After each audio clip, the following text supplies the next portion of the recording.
Champions, champions, ole, ole, ole.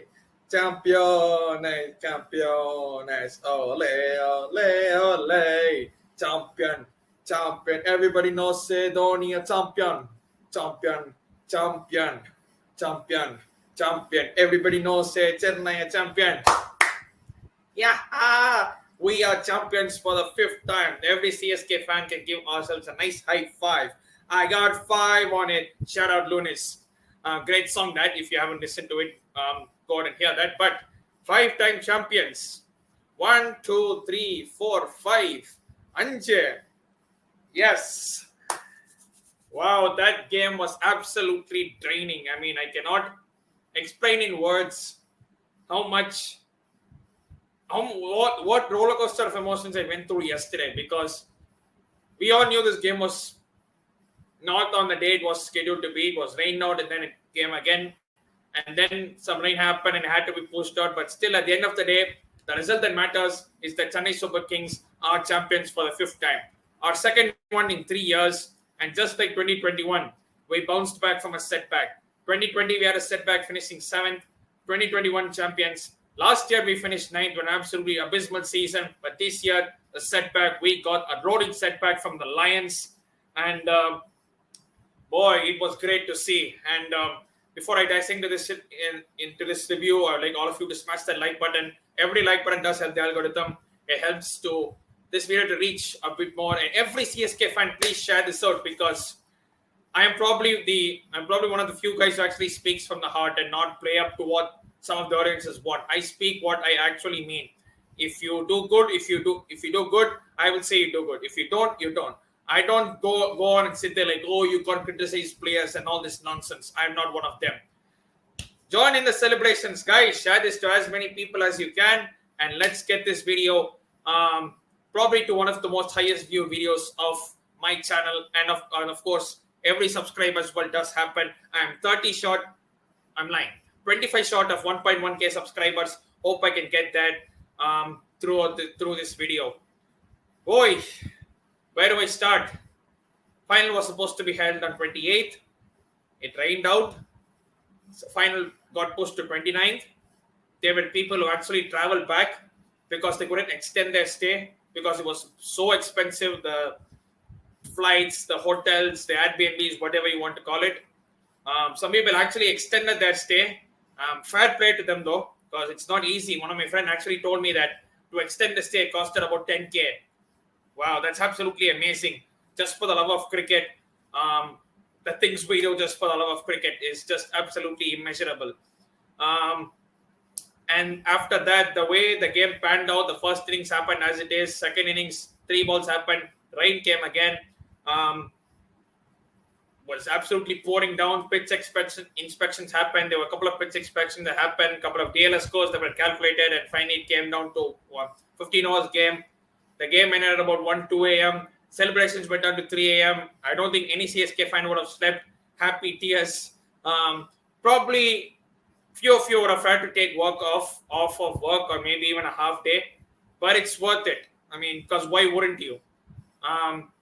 You don't get to see this very often. You can work tomorrow, you can work next week, you can work next month, but you cannot see Tala lifting the trophy next week or next month again unless you're watching it on highlights. If you want to watch it live, see, these are some things you have to keep in mind. This might sound crazy, but at the end of the day, some things you don't get to watch it again. It's as simple as that. And I believe this is one of them. We went into it as second favorites, and to be totally honest, GT were the heavy favorites, and you can see why. They are the only team, correct me if I'm wrong, in their first 2 seasons to reach 2 finals in a row. And of course, last year they were champions. This year they were defending it at their home ground. They would have been the 3rd team to defend it after CSK in 2010-2011 and Mumbai Indians in 2019-2020 to have defended their IPL title. And the way they performed, the way from first to last, they absolutely gave it a fight. Even though at points they might have been down, but the way they came back, and that's the hallmark of a champion team. Sometimes you might be down. There are situations where you cannot always win, but in those situations you have to stick by it and craft it out, because it's not over until it's over. Until the full stop is there, the sentence is not complete. So until the last ball is bowled, the game is not complete. And that is what they did. That is what even we did. Both teams, the best two teams of this tournament going toe to toe, and it was only right that it ended in the last ball, the last over.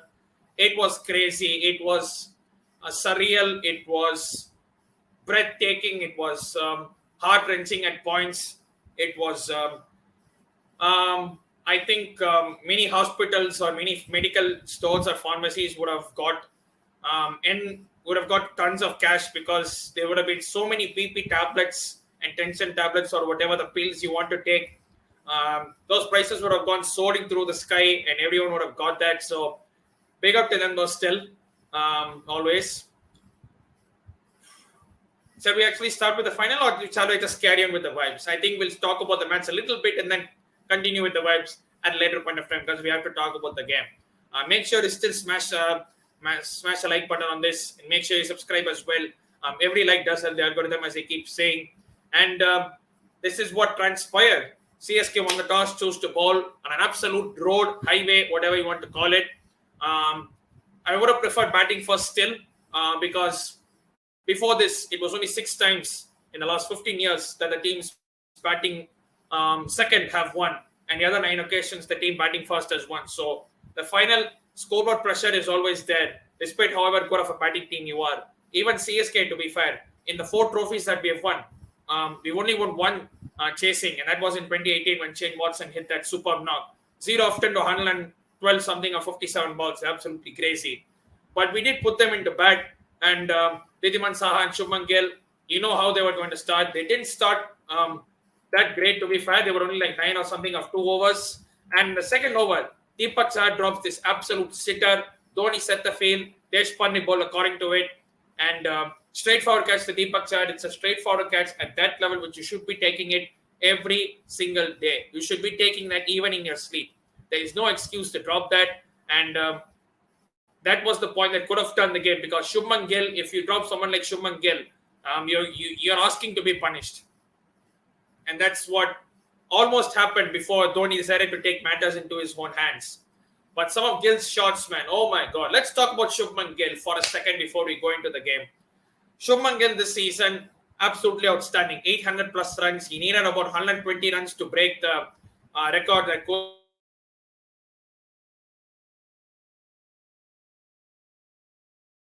set back in.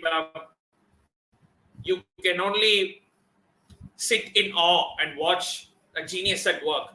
And to think he's only like 23, 24, and he will definitely lead this, not only this Gujarat team, the Indian team has got or open a shorter at least for the next 10 to 15 years. I have absolutely no doubt about that.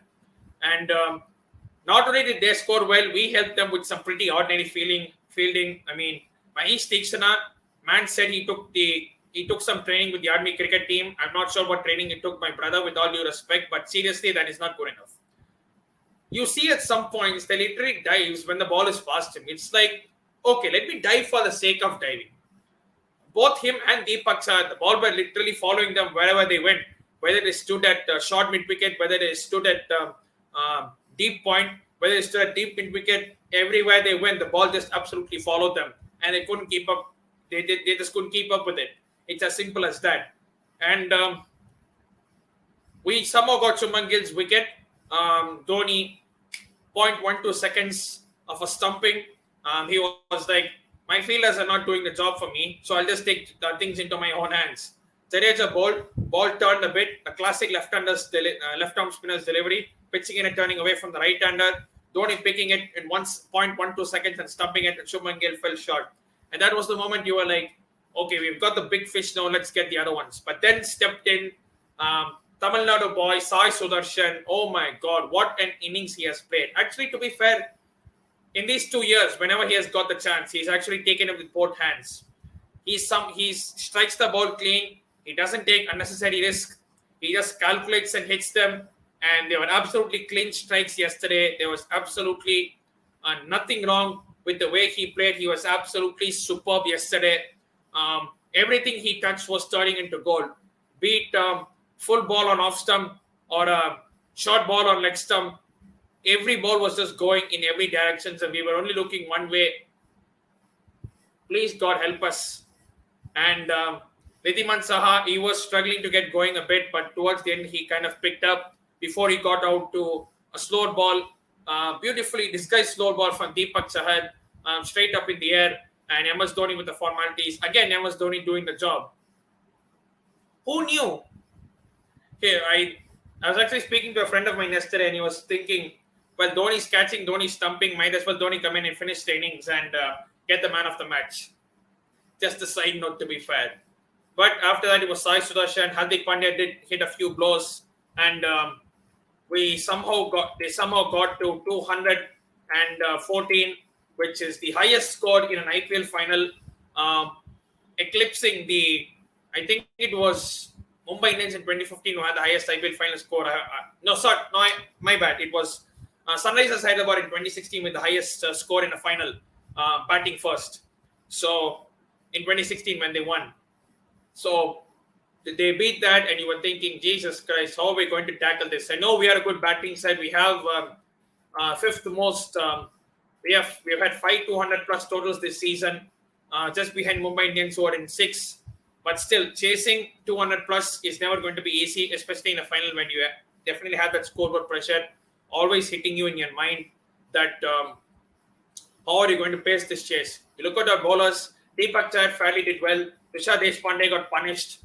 I mean, you think that he would have kind of, say, tapered down a bit after the first few games, because first few games he was getting hit like anything. Then afterwards he kind of got a bit of control, and he was able to control a few things. But today he was absolutely abysmal, to be fair. He got it everywhere. Maheesh Theekshana, 4 for 36, not bad to be fair, but still he should have done a lot better. Jadeja 1 for 38, doing what Jadeja does. He's always a bank. It's a fixed deposit. You definitely know what you're getting with him. And Matheesha Pathirana, although he did go for a few runs, managed to pick 2 wickets at the end. His last over, first 2 balls went for 2 sixes, and the last 4 balls he somehow controlled it.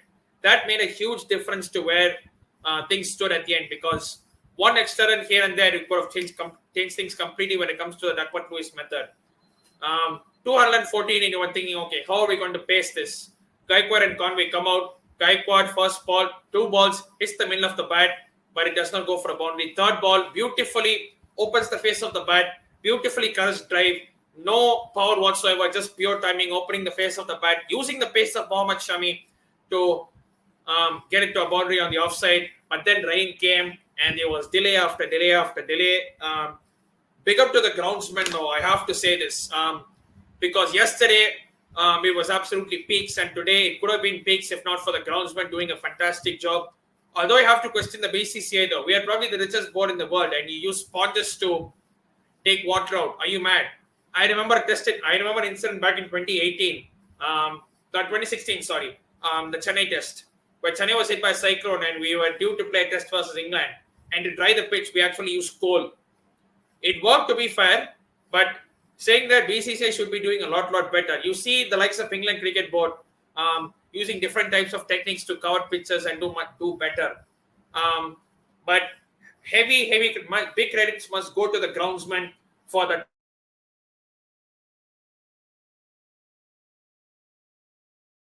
tireless effort out from the pitch or the outfield, just to make sure that we have a game that's happening. The umpire's job's a bit more easier, because he could have gone left, to be fair. The umpires could have easily said that we could have called this game off, and who knows, maybe GD could have been given the cup, given that they topped the points table.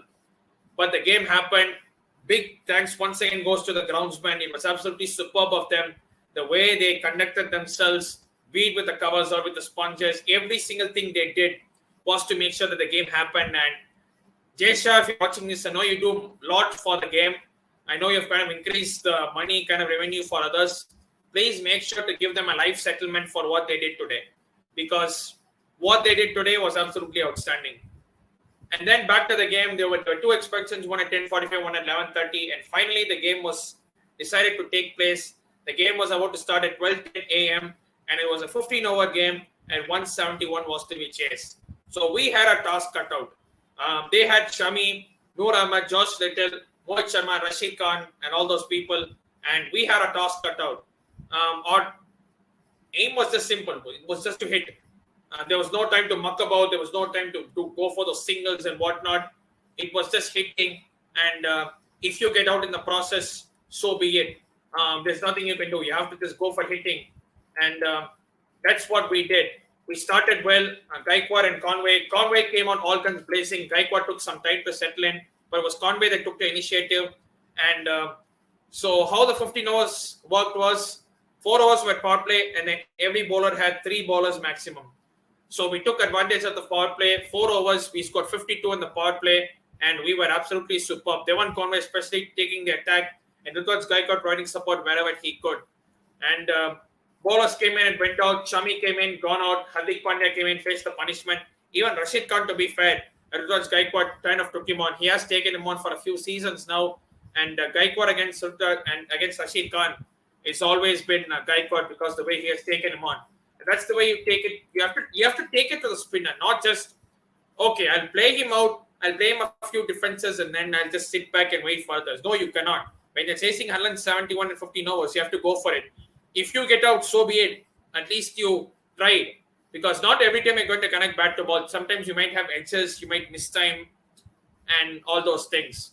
But the guy who made the impact for Gujarat Titans was Noor Ahmed. 2 wickets for him. The main ones of Gaikwad and Conway, especially in the same over where runs were going. He not only contained the innings, but he also took the crucial wickets. And then the players after that, they were just going to hit. Shivam Dube never really got going. He was trying to hit. He had only one shot, which was basically the slog over cow corner, and that's it. He never had anything other than that. Rahane, on the other hand, we know his record against pace. He had about 240 striker against pace, and he showed that today.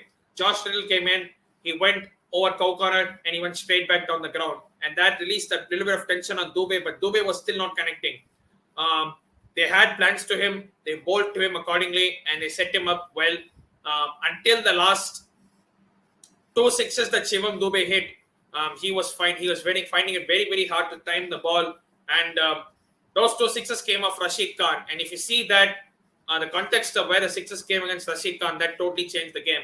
Rahane went to hit against Moeen Sharma and got out. It was the pressure created by Shivam Dube on Ajinkya Rahane. But Shivam Dube, he made amends for it. Rashid Khan's last 2 deliveries of his spell, he hit him straight. He hit him for 2 sixes. It was his only shot. It was his only slog. And you can ask if he can play any other shots. But as Bruce Lee once said, I would rather fear a man who practices one technique 1,000 times than someone who practices 1,000 techniques. Because if you practice one technique 1,000 times, you will effectively master it. And so if anyone comes in that slot, you're just whacking it out of the park. It's as simple as that. And that's how it was. Shivam Dube, 32 of 21. Those 2 sixes made a massive impact. And the next, that helped in Ambati Rayudu, who came in for his farewell. Bro, Ambati Rayudu Garu, thank you for all these years. And he encapsulated in this innings what he is absolutely made of. Put him in any position and he will absolutely give it 100%. And that is what he did today. He was absolutely superb. We needed about 50 of 20 balls. Last 2 sixes brought it to 38 of 18. And then Ambati Rayudu 6, 4 and 6 brought it to 22 of 15. And you were thinking, okay, this is just one-way traffic now. But no, CSK only like to do things the CSK way. Next 2 balls, he had 2 wickets. Rayudu got out trying to pull a ball. He got the fair middle of the bat, so to say, not the sweet spot, the middle of the bat. Easy catch for Moeen Sharma. And then you thought Jadeja would come in, but MS Dhoni came in to absolute raptors, as you would expect. He came in and unfortunately went out as well the next ball. It was a good shot, to be fair, but it was straight to David Miller. 1 or 2 inches above David Miller, and that would have been 4. The intent was pretty clear. Hit and get out. There was no time to just sit around and waste time. He went for the shot. Miller caught it. It is what it is. And his final innings was not meant to be that. But Jadeja came in. It was still about 20 to win of 2 overs. He still had an over of Rashid Khan. He still had an over of Mohammad Shami. And he still had an over of Mohit Sharma to come in, and it all came down to 13 of the last over. 13 of the last over is anyone's game. Batting team can win, bowling team can win if they nail their Yorkers right, and that is when Mohit Sharma was entrusted with his weapons, with his Yorkers, and boy, when he nailed those first 4 Yorkers, where you basically when you put a Yorker, you cannot nail it. I mean, you cannot. How much ever deep in your grease you get it, you cannot get that elevation when the Yorker is being bowled, and that was absolutely superb from him. We could only get like 3 runs, and it finally came after 10 of 2 balls, and you were thinking, you need 2 boundaries here. You need 2 boundaries, and Jadeja was on strike. Ironically, Jadeja, I mean, every time that guy came out to bat, especially in the last over, we would want him to get out just to see Dhoni bat.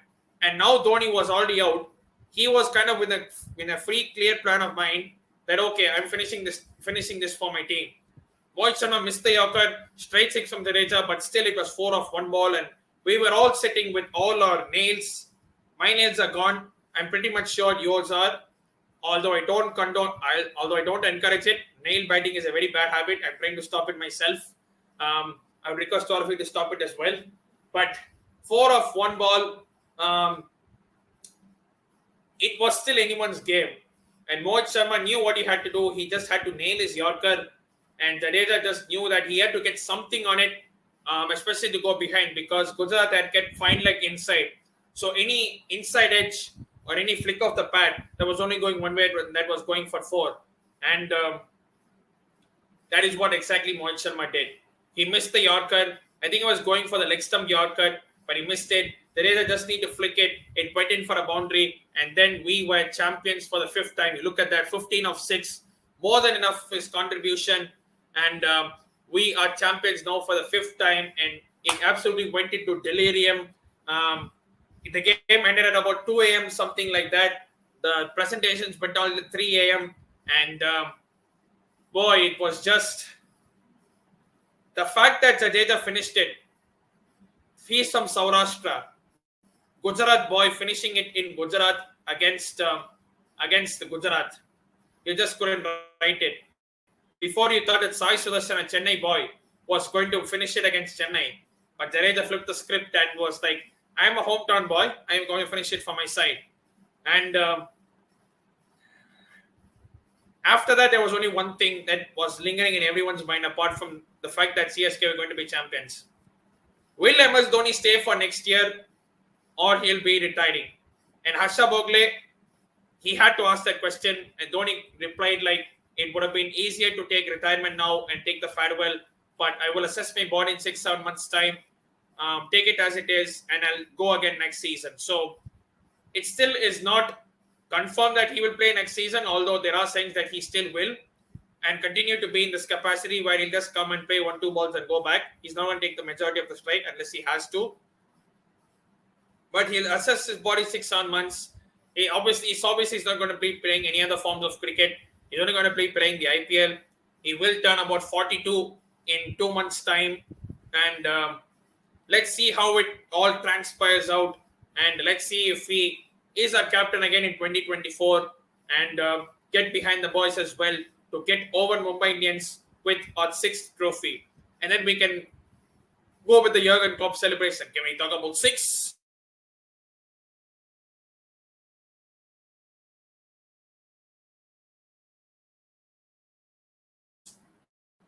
We were thinking, Jesus Christ, there's no coming back from this. But we rallied our way back 2021 and now 2023. Audio is now ours. So you've heard that somewhere, haven't you? But it is what it is. Teams will definitely strengthen next year, and next year is going to be an even better one. And that's about it. And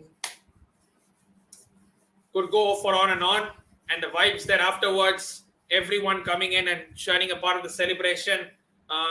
Dhoni giving Rayudu and Jadeja the first people to lift the trophy because Jadeja won it for us and Rayudu was retiring after this. Happy retirement, Ambati Rayudu garu. And then the team. And 3 things inevitable in life. Death, taxes, and Dhoni standing on the side while the team are celebrating and him just seeing on and just doing this. No showing of emotions much. And one thing before I end this, this picture of Jadeja being lifted by Dhoni and Dhoni sort of shedding a tear will probably quash all the rumors that, oh, there is a lift in the dressing room. Oh, Jadeja wants to leave CSK. He was crying to Kasi Viswanathan sir after everything that has happened. Well, everything is good. He is our legend. He is one of our star players, and nothing is going to change that. No bad blood between him and Dhoni. No bad blood between him and the CSK management or the team. And he is a star boy, and he is here to stay. Contributions all around. Gaikwad, Conway, Dube, Rahane, Jadeja, Ambati, Rayudu, everyone contributing. That is what makes this team click, and that is what made us champions. And that is what we sign off this season from. I'll be probably doing the season player ratings a bit later, depending on how much time I have, as I'm in Chennai and I want to enjoy as much family time as I can. In 2 days, I'll be in London with the family. I'm not sure how much time I'll get there to record some videos, but it is what it is. Big up to everyone who's watched this. Big up to everyone who has supported me in CSK videos. Make sure to smash the like button. Make sure to subscribe as well. I'm just 25 short of 1.1k subscribers. You all can help me get there. And I'll see you all soon with some more content. I'll be probably doing the player ratings. And of course, the Premier League season is over. The ISL will return next season. So I'm struggling to find out what content to do. Probably the World Test Championship final will be the best alleyway to search for content. And I will be coming up with something. Probably I'll be doing a London vlog as well. So make sure to check out for that. And make sure to stay safe and wash them hands. And till I see you all in another video, Nandri, Vanakkam, and CSK.